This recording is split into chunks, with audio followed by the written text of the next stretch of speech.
Servus Männer, it's Red Pill Germany again. Today I want to report to you about a major discussion that has been going on in Germany since the beginning of May for almost 2.5 weeks right now. Believe it or not, the German nation was debating one more time whether or not we should nationalize our economy, seize private property from the citizens in order to introduce socialism to Germany. Yes. So if you are watching this and listening to me from another continent, maybe from another nation, you might be surprised. You would think normally, I would guess, that Germany would discuss about some other topics right now, some more pressing issues maybe, but no, we actually discuss about whether or not we should introduce socialism again to Germany. So like I said in a previous video, May 1st, May Day, Labor Day, is a very important holiday in Germany, and it is around this day, which you could see as the analog to Easter for socialists, that a lot of people from the German labor unions and from left-wing parties,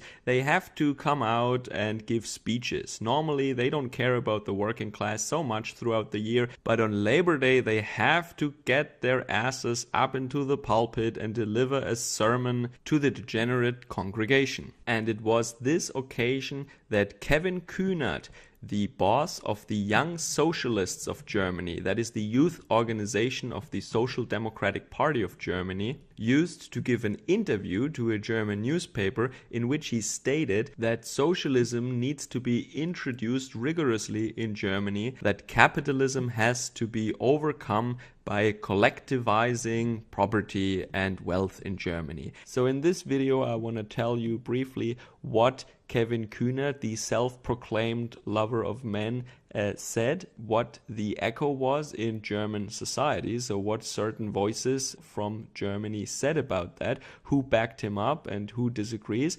And in the end, I want to tell you what I make out of all this. He even went into great detail and he said that BMW, for example, which is a stock company, it has shareholders, it belongs to the shareholders, should be taken away from these shareholders and should be given to the German state. So he said that the only thing that he isn't sure about is actually the name, if it should be called a public automotive factory or it should be a automotive co-op, or if the collective decided that BMW in its current form is no longer needed. So that would mean no more Beamers for Louis Marco. On another occasion, he also said that people should not be allowed to own more real estate or more housing area than they require for themselves to live at. That means you are not allowed in his world to be a landlord. You are not allowed to own property that you rent out to other people. Of course, this would also imply that a government worker could determine what is an appropriate amount of living space for you. So if your apartment is too big for yourself, oh, you have to leave, of course. Now that's very interesting because that's how a lot of people actually plan their retirement.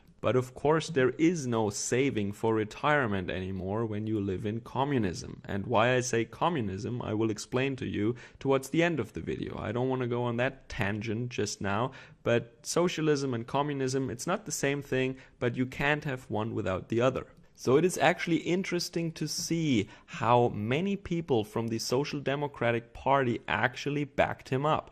They always started their sentences with, while I do not agree with what he proposes, we need to have a open discussion about this, and I welcome that he started this discussion. So just the fact that he was, to my knowledge, only called out really by Sigmar Gabriel, who doesn't even have an office anymore really in the party, to my knowledge. He's not important anymore. That actually tells you a lot. So it was actually the chairman of the Labor Council of BMW, the Metal Workers Union member and engineer Manfred Schoch, who said that the SPD, the Social Democratic Party, has become unelectable for the German worker. Of course, I agree with that, and the German worker knows that for a long time. Rest assured, Herr Schoch, yeah? Don't worry. The German workers know that for 20 years already. But in this regard, I think it is also very important to point out that the statutes of the German labor union still officially include the goal of a society in which key industries are no longer in private hands but actually public property, belong to the state. So if higher-ups in the union and the BMW Labor Council members are so outraged by what Mr. Kühnert said, then why don't you change your own statutes then, huh? If this stuff is still written in there, then it cannot be that outrageous in your worldview. One of the reasons, by the way, why I will never be in one of those unions.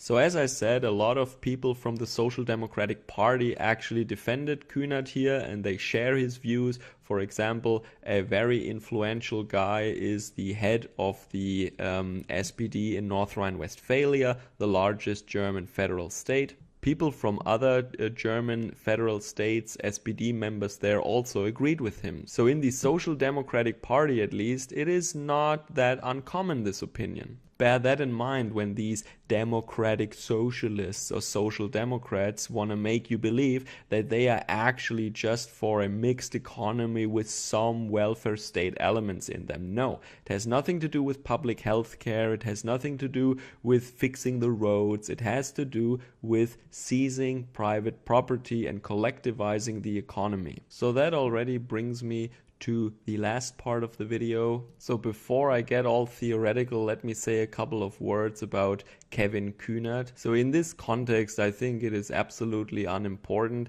that he's a self-proclaimed member of the LGBT community. I think he rather conveniently had his coming out in 2018. Maybe he was afraid that his job would be given to a woman of color, so he had to come up with something. No, but in this context, it is much more important that he never seriously worked in the free market, obviously. I mean, he worked in a call center for 3.5 years, I guess, but other than that, he just basically flunked out of university, even though he was studying one of the easiest subjects there are, communications. And then later he started working for a Turkish MP. Yes, we have Turkish MPs actually. And then he started studying politics, which he discontinued. So he basically never worked in his life and he doesn't have any finished education whatsoever. He didn't do an apprenticeship, he didn't go into the trades, he's not interested in that. He wants your money, your tax money. So he's the prototype of young career politician who has no other options. And you do not only find this in the Social Democratic Party, the Green Party and Angela Merkel's CDU is full of types like that. And I bring this up because it is important. It is exactly how the powers that be want the politicians. This is how they want their politicians. They want them to have no other options. They don't want them to just go and work again in the free market if it didn't work out in politics. No, they want them to be utterly dependent on a career in politics so that they do exactly what their overlords want from them. And I also had to bring up the rather useless and lazy nature of Kevin Kühnert because it is exactly those people who constantly call for socialism and for nationalization, collectivization and so on. And they never want to actually start a co-op or a commune with their buddies. No, they want to wait decades until people who work hard in the free market accumulated wealth or build up a great company in a very competitive and productive way, and then they swoop in and they want to reap the benefits and just take it. So the thing is, and other commenters have said that in Germany actually, if you had collectivized BMW 20 years ago, it wouldn't make those profits now. It would be like what we had in Eastern Germany, the Trabant. Yeah? That was the icon of the Eastern Soviet German car industry. And you had to wait for several years until you actually got one.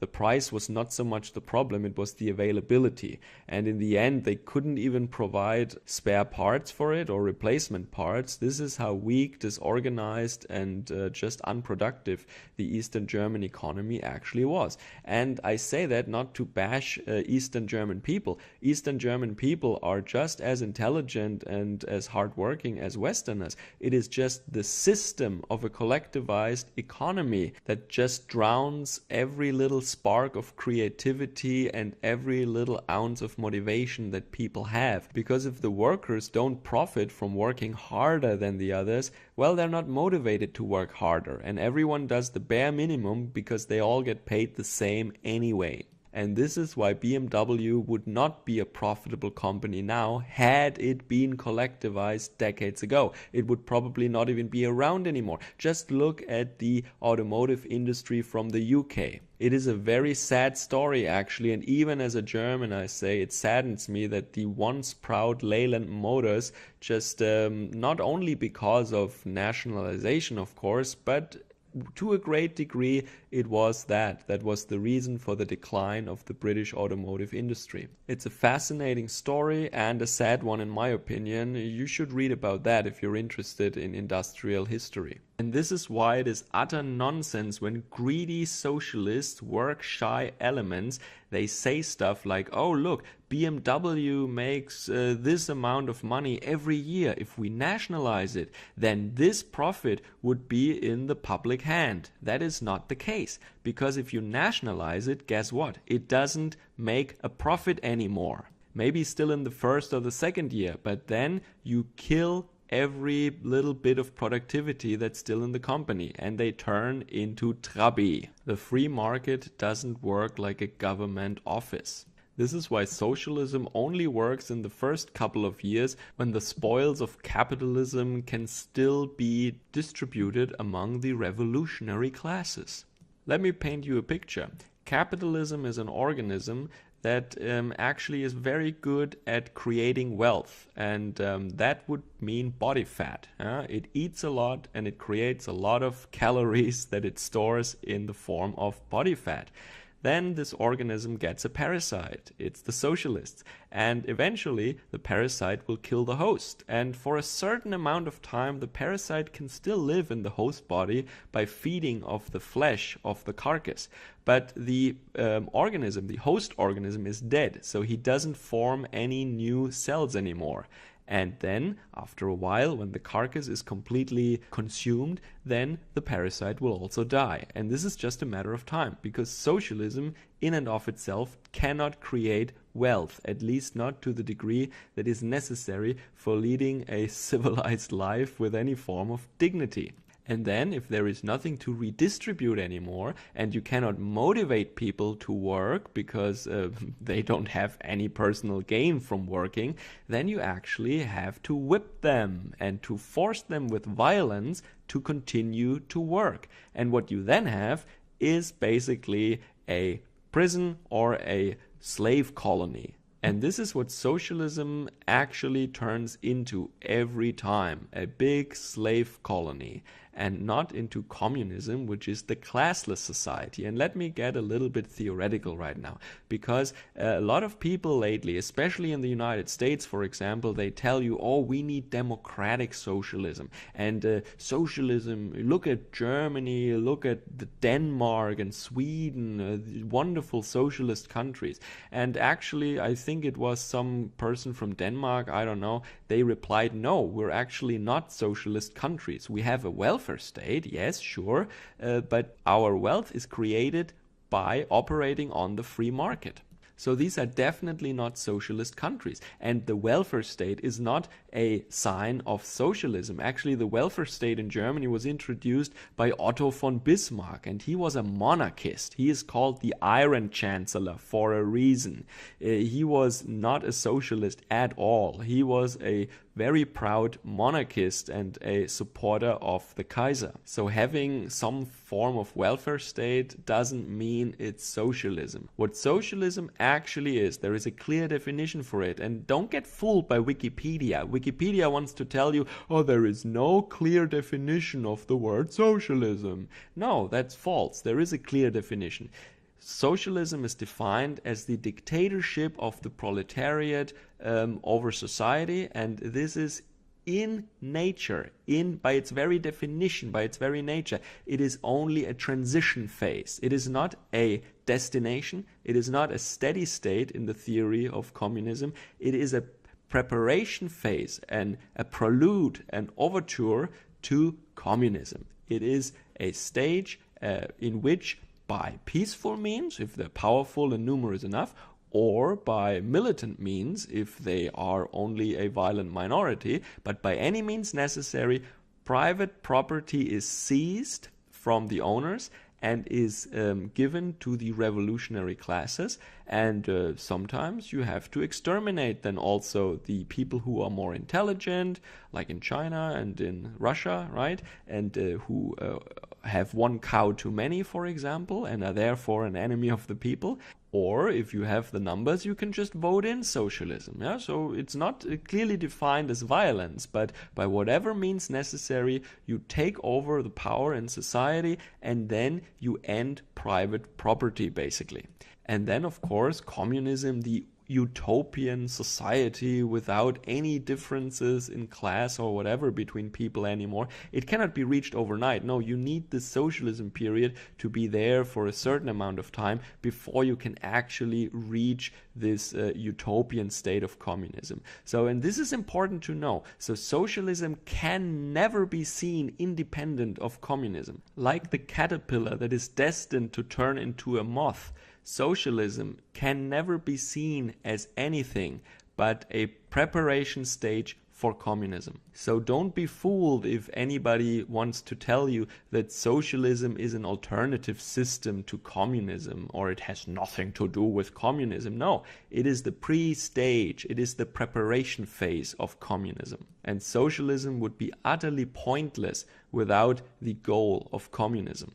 Okay, let's come back to Germany. So do I think that there is a real danger of collectivization in Germany right now? No, my answer is no. I don't see a majority for these kinds of ideas. Sure, there are some radicals who want to try to do something here, but the major population in Germany, the workers and the middle class, they pay a lot of taxes, they work hard, and they have no interest whatsoever in these crazy ideas. In the political class, I think it looks a lot different. In the media and in the political class, there is a broad, maybe not majority, but a very large group who is in favor of these ideas to a certain degree, some to a very large degree actually, but it is much more than in the average population. So the average population actually wants nothing to do with crazy ideas like that, and it is only the most weak, the most dumb, and the most work-shy, unproductive losers of our society